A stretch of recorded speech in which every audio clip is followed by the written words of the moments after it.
आज मैं आपको 2011 की एक जबरदस्त बायोपिक कॉमेडी ड्रामा फिल्म दिखाने वाला हूं, जिसका नाम है द इंटचेबल्स, जिसे मैं मजाक में कहता हूं द इंटशबला। आगे स्पॉइलर अलर्ट है, तो सावधान रहिए। कहानी शुरू होती है पेरिस की एक ठंडी रात से, जहां ड्रिस अपनी बॉस फिलिप को कार में ले जा रहा होता है। लेकिन ट्रैफिक बहुत बोरिंग हो जाता है, तो ड्रिस गाड़ी को रॉकेट बना देता है। ना सिग्नल की फिक्र, ना स्पीड लिमिट की, बस फुल स्पीड में दौड़ने लगता है। अब इतना तो होना ही था, पुलिस उनके पीछे लग जाती है। ड्रिस 100 यूरो की शर्त लगाता है कि वो पुलिस को चकमा दे देगा। लेकिन जैसे ही वो एक पुल के नीचे जाता है, पुलिस दोनों तरफ से घेर लेती है। तभी ड्रिस 200 यूरो की नई शर्त लगाता है कि अब वो पुलिस से एस्कॉर्ट भी ले लेगा। और फिर शुरू होती है एक्टिंग। ड्रिस जबरदस्त ड्रामा करता है और पुलिस को बताता है कि फिलिप हिल नहीं सकते और ये एक मेडिकल इमरजेंसी है। पुलिस जब व्हीलचेयर और फिलिप की एक्टिंग देखती है तो मान जाती है और उन्हें एस्कॉर्ट देती है। ड्रिस जश्न मनाने के लिए सितंबर गाना बजाता है और जैसे ही वे अपनी मंजिल पर पहुंचते हैं, वो और फिलिप साथ में एक सिगरेट पीते हैं। ड्रिस कहता है कि वो सब संभाल लेगा और हॉस्पिटल स्टाफ के आने से पहले ही फिलिप को वहां से भगा देता है। अब कहानी वापस जाती है कुछ महीने पहले की बात। फिलिप और उसकी असिस्टेंट मैगली एक नया केयरटेकर ढूंढ रहे होते हैं, लेकिन सारे कैंडिडेट्स बोरिंग जवाब देते हैं। तभी एंट्री होती है ड्रिस की, बिना बुलाए, बिना नंबर के, बस इसलिए आया होता है कि उसे जॉब न मिलने का प्रूफ मिल जाए, जिससे वो बेरोजगारी भत्ता ले सके। वो थोड़ा रूखा और बदतमीज होता है, मैगली पे लाइन भी मार देता है। लेकिन फिलिप को वो मजेदार लगता है। वो कहता है, कल आना, पेपर साइन करके मिल जाएगा। ड्रिस अपने साधारण से मोहल्ले में घर लौटा है। नहाने की कोशिश करता है, लेकिन उसके छोटे भाई बहन तंग करते हैं। सिर्फ उसकी बड़ी बहन मीना की वजह से वो टाइम पे नहा पाता है। जब वो खिड़की से बाहर देख रहा होता है, तो अपने भाई अदामा को एक संदिग्ध कार से निकलते देखता है। जब अदामा घर आता है, तो बोलता है कि स्कूल गया था और फिर बैग उठाकर निकल जाता है। ड्रिस को लगता है कि वो कुछ गड़बड़ प्लान कर रहा है। शाम को उसकी माँ घर आती है। ड्रिस उसे एक चुराया हुआ फाइबर के अंडा देता है और बोलता है कि वो छुट्टी पर गया था। माँ उससे खुश नहीं होती, क्योंकि वो 6 महीने तक लापता था, कोई कॉल तक नहीं किया और अब अचानक ऐसे घर आ गया जैसे होटल हो। वो गुस्से में उसे घर से निकाल देती है और कहती है कि दोबारा मत आना। रात को ड्रिस अपने दोस्तों के साथ सिगरेट और स्नैक्स लेकर बैठता है। अगली सुबह ड्रिस फिर फिलिप के घर जाता है। वहां हाउसकीपर यवोन उसे घर घुमाती है और फिलिप की डेली लाइफ के बारे में बताती है। वो उसे उसका कमरा दिखाती है, जहां उसका खुद का बाथरूम भी होता है। फिर ड्रिस की मुलाकात फिलिप से होती है, जो उसे सिर्फ पेपर नहीं बल्कि जॉब का ऑफर भी देता है। 1 महीने का ट्रायल पीरियड, और फिलिप कहता है, मैं शर्त लगाता हूं कि तू 2 हफ्ते नहीं टिकेगा। ड्रिस मान जाता है। अब शुरू होती है असली ट्रेनिंग। कैसे फिलिप की देखभाल करनी है, उसके पैर एक्टिव रखने हैं, उसे व्हीलचेयर में बैठाना है, नहलाना है, कपड़े बदलवाने हैं, और हाँ, उसका बट भी साफ करना है। ड्रिस पहले बहुत चिढ़ता है, मना करता है, लेकिन फिर मान जाता है कि ये काम का हिस्सा है। एक शाम ड्रिस छत पर आराम से बियर पी रहा होता है, तभी फिलिप की बेटी एलिसा और उसका बॉयफ्रेंड आ जाते हैं। उन्हें प्राइवेट टाइम चाहिए होता है, लेकिन ड्रिस उन्हें भगा देता है और बियर शेयर करने से भी मना कर देता है। धीरे धीरे ड्रिस फिलिप की डेली लाइफ में ढल जाता है। शुरू में कुछ गलतियां करता है, लेकिन उनसे सीख भी जाता है। जैसे कि फिलिप को फोन सीधा पकड़ा देना, ये भी एक सीखने का हिस्सा बन जाता है। ड्रिस की एक आदत बन जाती है, बेबी मॉनिटर को कान पे लगाना भूल जाना, या फिर नहाते टाइम उसे साइड में रख देना। वो धीरे धीरे मेल्स को अलग अलग फोल्डर्स में डालना भी सीख जाता है। ज्यादातर लेटर्स वो फिलिप के लिए खोल लेता है, लेकिन कुछ लेटर्स ऐसे होते हैं जो *** प्राइवेट होते हैं और उन्हें खोलने की उसे परमिशन नहीं होती। अब एक दिन उसे एक फ्लायर मिलता है लेडी एस्कॉर्ट्स का, और उसे डस्टबिन में फेंकने के बजाय, जैसा फिलिप बोलता है, वो उनके लिए अलग से एक फाइल बना देता है। वैसे ड्रिस का नया लाइफ स्टाइल सिर्फ काम तक लिमिटेड नहीं है, वो फन करना नहीं भूलता। मैगली को पटाने की पूरी कोशिश करता है, लेकिन कुछ हाथ नहीं लगता। और हाँ, कभी कभी एस्कॉर्ट्स को भी बुला लेता है, सिर्फ बातों तक सीमित नहीं रहता।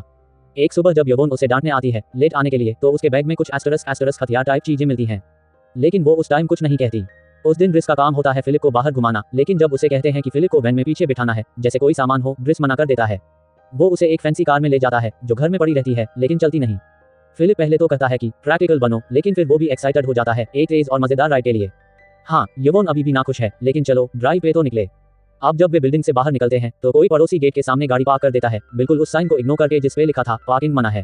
ड्रिस बिना टाइम वेस्ट किए उस बंदे के पास जाता है, उसकी शर्ट पकड़ लेता है और तब तक धमकाता है जब तक वो गाड़ी नहीं हटा लेता। फिलिप तो उसकी इस बात से इंप्रेस हो जाता है, लेकिन यवोन का रिएक्शन वही, नाराज। फिर दोनों एक आर्ट म्यूजियम जाते हैं, जहां फिलिप एक आर्ट पीस खरीदने की सोच रहा होता है, लेकिन ड्रिस को लगता है ये तो सिर्फ एक लाल धब्बा है, पैसे की बर्बादी। इसके बाद फिलिप अपने एक रिलेटिव से मिलता है, जो उसे वार्न करता है, सब लोग ड्रिस को लेकर परेशान हैं, क्योंकि वो वायलेंट हो सकता है। उसका क्रिमिनल रिकॉर्ड भी सामने आता है, लेकिन फिलिप को कोई फर्क नहीं पड़ता।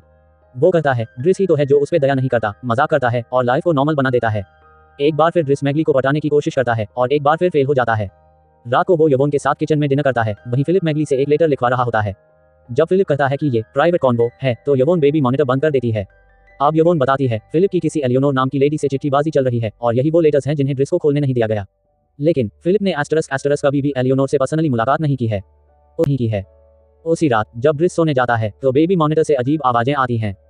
फिलिप को सांस लेने में तकलीफ हो रही होती है। ड्रिस उसे इग्नोर करने की कोशिश करता है लेकिन कर नहीं पाता। वो भाग के फिलिप के कमरे में जाता है और उसे गीले कपड़े से चेहरा साफ करता है, उसे शांत करता है और पॉजिटिव बातों से सांत्वना देता है। फिलिप धीरे धीरे सो जाता है लेकिन थोड़ी देर में फिर से जागता है और कहता है मुझे हवा चाहिए। ड्रिस बिना देर किए उसे कंबल उड़ाकर व्हीलचेयर में बिठाकर बाहर ले जाता है। फ्रेश एयर में फिलिप रिलैक्स करता है और ड्रिस से कहता है दवाइयाँ सब कुछ नहीं कर पाती, कभी कभी मुझे ऐसे दर्द भी होता है जो बस एस्टरस इमेजिनरी होता है। वो लड़कियों को चलते देखता है और बताता है कि उसकी हालत की वजह से वो किसी औरत को सेटिस्फाई नहीं कर सकता। लेकिन फिर हंसते हुए कहता है हाँ, कानों की मसाज से थोड़ी राहत जरूर मिलती है क्योंकि वो मेरी सबसे सेंसिटिव जगह है। जैसे ही इमेजिनरी पेन दोबारा आने की धमकी देता है, ड्रिस अपने पास से एस्टरस एक जॉइंट निकालता है और फिलिप को देता है। फिलिप पहले तो शक में होता है लेकिन फिर वो भी ट्राई करता है और उसे अच्छा लगने लगता है। इसके बाद दोनों एक रेस्तरां में जाते हैं, खाना खाते हुए मजाक करते हैं और फिलिप अपनी लाइफ की कहानी शेयर करता है। वो कहता है मैं अपनी वाइफ से तब मिला जब हम दोनों स्टूडेंट थे। शादी के बाद उसे 5 मिसकैरेज हुए और फिर उसे एक ऐसी बीमारी हो गई जो लाइलाज थी। फिर उन्होंने एस्टरस एलिसा को गोद लिया। फिलिप हमेशा से रेसिंग, एक्सट्रीम स्पोर्ट्स और एडवेंचर पसंद करता था और यही उसे पैराग्लाइडिंग तक ले गया। लेकिन एक दिन पैराग्लाइडिंग के दौरान खराब मौसम में एक्सीडेंट हुआ और उसकी रीढ़ की हड्डी टूट गई। वो कहता है मेरी असली लिमिटेशन ये व्हीलचेयर नहीं है, असली दिक्कत है अपनी बीवी के बिना जीना। और तभी वो ड्रिस से कहता है लेकिन सबसे पहले मुझे वो एस्टरस फैबजे एग वापस लाना होगा जो तुमने चुराया था क्योंकि वो मेरी बीवी का गिफ्ट। इसके बाद ड्रिस अपनी माँ से मिलने जाता है लेकिन बस दूर से देखने के लिए। रेस्टोरेंट में इवॉन और फिलिप एलेना का इंतजार कर रहे होते हैं लेकिन वो बहुत देर से आती है। 1 घंटे बाद फिलिप हार मान लेता है। वो ड्रिस को फोन करके बोलता है कि आकर उसे ले जाए और बिना देखे कि एलेना उसी टाइम अंदर आ रही थी, फिलिप रेस्टोरेंट से चला जाता है। उसी रात फिलिप ड्रिस को अपने प्राइवेट प्लेन में लेकर उड़ता है। वो उसे उस पेंटिंग के पैसे देता है जो उसने बेची थी और ड्रिस सुपर हैप्पी हो जाता है। सुबह वे कंट्री साइड पहुंचते हैं और फिलिप डिसाइड करता है कि वो पैराग्लाइडिंग करेगा। ड्रिस भी साथ जाता है, हालांकि उसकी हालत खराब हो जाती है। शुरू में ड्रिस बहुत डरा हुआ होता है लेकिन फिर धीरे धीरे उसे भी मजा आने लगता है। जब वे घर लौटे हैं, अडामा उनका वेट कर रहा होता है। ड्रिस जैसे ही अडामा के चेहरे पर निशान देखता है, वो उसे डांटने लगता है लेकिन अडामा फिर भी कुछ नहीं बताता कि उसकी जिंदगी में चल क्या रहा है। ड्रिस उसे कहता है कि वो रुक के इंतजार करे। फिर वो मीना को फोन करता है और कहता है कि उसे चिंता करने की जरूरत नहीं। इसके बाद फिलिप को बेड में सुला देता है लेकिन फिलिप को नींद नहीं आ रही होती। वो ड्रिस को एक पेंटिंग दिखाने के बहाने पास बुलाता है और उसके फैमिली के बारे में पूछता है। ड्रिस पहले तो टालने की कोशिश करता है लेकिन फिर धीरे धीरे सब कुछ बता देता है। असल में अडामा उसका सगा भाई नहीं है, उसके माँ बाप भी उसके असली पेरेंट्स नहीं हैं, वो उसके चाचा चाची हैं। जब ड्रिस 1 साल का था तब उसे सेनेगल से लाया गया था क्योंकि चाचा चाची को बच्चे नहीं हो रहे थे। उसका असली नाम था बकरी बस्सारी, लेकिन क्योंकि नेबरहुड में पहले से कई बकरी थे तो उन्होंने उसका नाम रख दिया एस्टरस के ड्रिस, जो बाद में बना एस्टरस ड्रिस एस्टरस। फिर मिरेकल की तरह चाची प्रेग्नेंट हो गई, चाचा की मौत हो गई और घर में नए बच्चे आ गए। फिलिप को लगता है कि ड्रिस का अब अपने रियल परिवार के साथ रहना जरूरी है, इसलिए वो उसे जॉब से निकाल देता है क्योंकि एक आदमी अपनी पूरी जिंदगी सिर्फ एक बूढ़े इंसान की देखभाल में नहीं बिता सकता। अगली सुबह जब बास्टियन नया हेयर कट लेकर रोज वाला क्वासोंग लेकर आता है, ड्रिस अपना बैग पैक कर चुका होता है। मगली उसे बाय कहने आती है। ड्रिस आखिरी बार उसे चार्म करने की कोशिश करता है लेकिन मगली अपने पार्टनर फ्रेड से मिलवाती है और पता चलता है कि फ्रेड एक्चुअली एस्टरस फ्रेडरिक एस्टरस है, यानी मगली को लड़कों में इंटरेस्ट नहीं है। ड्रिस हार मान लेता है। घर से निकलते वक्त वो इवॉन को बेबी मॉनिटर वापस कर देता है और मजाक में उसे मगली के बारे में टीज करता है। बदले में इवॉन उसे एस्कॉर्ट फाइल दे देती है। ड्रिस देखता है कि जो पिक्चर उसने चुनी थी वो वही अंदर छिपाई गई थी। वो फाइल फेंक देता है लेकिन फोटो अपने पास रख लेता है। जैसे ही वो बाहर निकलता है फिर एक कार गेट ब्लॉक कर रही होती है। ड्रिस उसे हटवाने के लिए कहता है, इवन दो अब वो वहां काम नहीं करता। अडामा पूछता है क्यों, तो ड्रिस कहता है ये मैटर ऑफ प्रिंसिपल है। कुछ घंटों बाद ड्रिस और अडामा मिलकर स्टेशन से अपनी मां को लेने जाते हैं। उधर घर पर फिलिप अपने नए केयरटेकर के साथ फर्स्ट डिनर कर रहा होता है, जो इतना बोरिंग होता है कि फिलिप खाना छोड़कर ही चला जाता है। इवॉन गार्डनर के साथ डेट पर होती है, इसलिए उसे कोई रोकने टोकने वाला भी नहीं। दिन गुजरते हैं। ड्रिस फिर अपनी ओल्ड लाइफ में वापस चला जाता है, पुराने दोस्तों से मिलता है, शेडिका वालों से कहता है कि अडामा को तंग न करें। फिर वो एक इंटरव्यू में जाता है जहां उसका एक्सपीरियंस कम होता है, लेकिन वो फिलिप के साथ गुजारे आर्ट नॉलेज और प्रैक्टिकल बातें शेयर करके इंटरव्यूअर को इम्प्रेस कर देता है। उसे एक ड्राइवर की जॉब मिल जाती है। उधर फिलिप अपने नए केयरटेकर से बहुत इरिटेट रहता है, उसका मूड भी खराब रहने लगता है। एक रात वो फैंटम पेन से बहुत परेशान हो जाता है, कोई उसकी मदद नहीं कर पाता। इवॉन फाइनली ड्रिस को कॉल करती है और यही वो पल है जब कहानी फुल सर्कल आती है। वही का चेस, वही हॉस्पिटल ट्रिप। उस एडवेंचर के बाद ड्रिस उसे बीच पर ले जाता है। समंदर की हवा फिलिप को राहत देती है। कुछ देर बाद ड्रिस उसकी बड़ी हुई दाढ़ी सेट करता है। फिर उसे लंच के लिए एक रेस्टोरेंट ले जाता है, लेकिन खुद साथ नहीं बैठता, क्योंकि आज फिलिप की टेबल पर कोई और उसका इंतजार कर रहा होता है। ड्रिस उसे गुड लक विश करता है और जाते जाते वो उसे वो फैबजे एग वापस दे देता है। फिलिप थोड़ा घबराता है, लेकिन फिर वो देखता है उसकी एलेना उसे देखकर जेन्युइनली खुश होती है और व्हीलचेयर से उसे कोई फर्क नहीं पड़ता। असल जिंदगी में काउंट फिलिप पोर्टो दी बोगो मोरक्को में रहते हैं।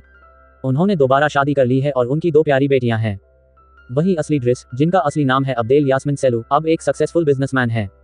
उनकी अपनी फर्म है, वो शादीशुदा हैं और 3 बच्चों के पिता हैं। आज भी ये दोनों दोस्त बहुत ही क्लोज हैं। ऐसी हाई इंस्पायरिंग स्टोरीज के लिए चैनल को सब्सक्राइब करना मत भूलना और बेल आइकॉन भी दबा दो ताकि अगला वीडियो मिस ना हो जाए। Thanks for watching. मिलते हैं नेक्स्ट वीडियो में।